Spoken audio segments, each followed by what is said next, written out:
घोप घोप सिरुआ भाई। और राजस्थान वालों, छोटका कहाँ नहीं खिला रहे हो उसको? मतलब खरीद लिए होगा तुम लोग। मैच हारते जा रहे, तुम लोग गुजरात का उड्डी पुड्डी समझ रहे थे। बाबू सुदर्शन के पावर नहीं जानते हो? शायद सुदर्शन है बाबू, हर मैच में शतक ठोकने का क्षमता रखते हैं। वो कहा हमारे सारा ग्राउंड में आकर तो लोग सोच रहा था मैचो हरा के चला जाएंगे। आर वालों बाबू मत भूलो, तुम लोग बटलर के छोरे, वही बटलर अब हमारे में है। देखा ना कैसे तेल निकाल दिए, खेल कर दिए पूरा। और सिराज भाई जन्मे करते हैं, साफा गिरफ्तार कर ले रहे हैं अभी सबको। अरे सुदर्शन बाबू इतना काहे उड़ादा रे? उड्डी पुड्डी है मेरे सामने में बाबू, हम अकेले जब तक थे हिला दिए थे कि नहीं? काला सार का पावर तुम लोग जानते हो ना? तुम इंडिया का काला शेर हो तो हम भी भाई अपना देश का काला शेर है। बाबू क्या समझ रहे थे? साला मैच ऐसे ही हार जाते, अकेले पानी पिया दे रहे थे। वो तो क्या बताए तू लोग को। संजू सैमसन भैया हमरा थोड़ा और साथ दे रहे ना तो नहीं एकदम खेल निकाल देती। पता बाकी ना, बता बस में हिट में यार काला कलूट हमारे जो ऊपर से सीधा पार कर दिली ट्रैक।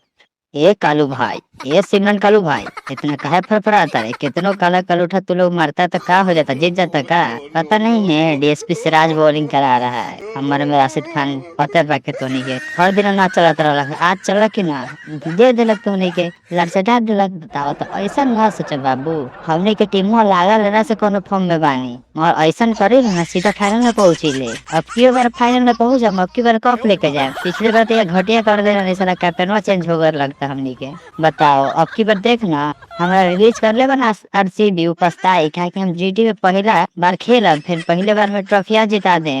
ए सिराज भाई क्या है इतना उड़त है भाई? हम समझ गए नहीं भाई, तू फॉर्म में अच्छा बरे बाबू। अब इतना मत सोच से तो नहीं फाइनल जीत जाए। अभी बड़ा बड़ा टीम से अभी उपलब्ध बागे बाबू। हमने एगो मैच हारे गई तो क्या सोचता रे? अभी हमरा बॉलरवा से भी काम करी, वो साला उड्डी पुड्डी बॉलर से हम काम न करता। पहला साला मैच तो बताओ रियान परागवा की वजह से हार गए सब। अपन मन से कप्तानसी कर रहे पूरा टीम पे गाल मार के रख दिला। जब से हम नहीं है देखा था टीम में क्या कर रहा था, साफा छुआ देता, साफा गोए गोए करते थे। तो ऐसा मत सोच बाबू, सुदर्शन बाकी चाहे तो नहीं में कोनो रही, कोनो काम ना आता वो की बार से देख हमने कैसे ऊपर अपनी बार जाओ।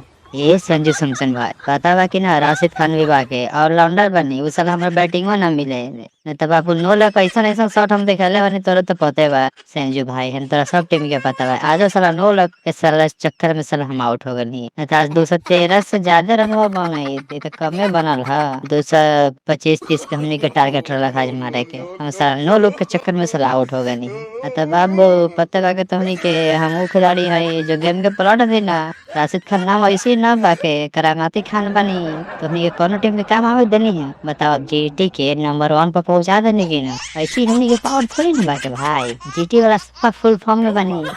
ठीक बा राशिद भाई, तुमनी से उड़ ला, तोरा टीम सही कर रहा था वो तारा न तब बकलोल सबका ऐसा न धुलाई करे वाला आज रनी हो सलाम पे जल्दी आउट हो गए। नहीं बताओ सर ड्रीम लेवल में सब हमरा ऊपर से लाख पैसा लगा रहा लगता है सलाम को ना कुछ न कर पाएंगे। अब करी तो करी था साला, बहुत जल्दी ना हम आउट हो जाता। नहीं तो राशिद भाई तो नहीं का तो पता है बाकी जयसवाल कितना खतरनाक बाकी। इस सीजन में लगातार हम लाड़ चट के ले बनी साला, ऐसा साला मैच खेला था नहीं साला, हमरा खुद का ना समझ में आता हम करी तो करी बहुत जल्दी पे आ जाता। नहीं अब करी तो करी राशिद भाई का कोनो बात नहीं रखे, हमनी हार गई अफसोस तो होते बाके, तो ठप तो बड़ा करे दिक्कत ना बाके कर ले तो नहीं के ढोए ढोए कर दी आरसीबी वाला चाहे दिल्ली वाला, उन्हीं में से कोई जीती हम तरह नीचा था उतारिए दी बाबू, तब पता नहीं रहे दी। चलो मिलो तनी नेक्स्ट मैच में। अरे जीटी वालों सब्सक्राइब के साथ में लाइक करो और देखो तनी आर के पावर, कमेंट के साथ में सब्सक्राइब करे वाला कौन कौन बा।